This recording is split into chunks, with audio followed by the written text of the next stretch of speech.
O tlhageletse fa pele ga kgotlatshekelo ka ntlha ya ditatofatso tse pedi tsa polao.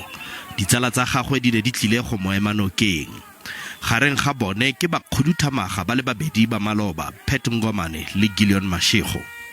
Moatlhodi Brian Mashile ga o ka go phimola nakwana ditatofatso kgatlhanong le Mandla Msibi le balatofatswa nae ba le Batlhano.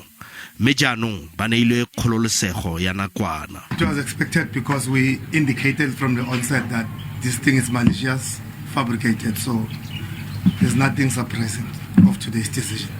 Bothati ba bosekisi jwa bosetšhaba NPA budumela fa seno e se bokhutlo jwa kgetse eno. We took a decision of provisionally withdrawing the charges against all accused pending the outcome of the outstanding information. Once that information has been obtained, then an informed decision will be taken. Motlatsa mokwaledi wa ANC kwa profenseng eo Lindiwe Nchalinchali o tsibusitse baeteledipele ba lekoko kgatlhanong le go tsweletsa dikgatlhegelo tsa sepolotiki tse di sa reng sepe. Where are those instigators? Where are those comrades who are perpetuating lies? That is why Citizen ANC must be very careful not to violate our rights to our comrades.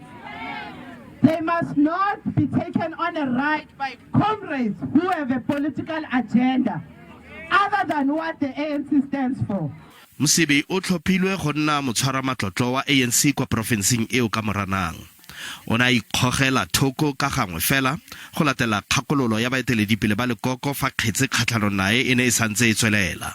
Jaanong ka ntlha ya ditatofatso tse di ntshitswe mo tseleng go letetswe go bona gore Msibi o tla amogelesega gape kwa kabineteng ya porofense.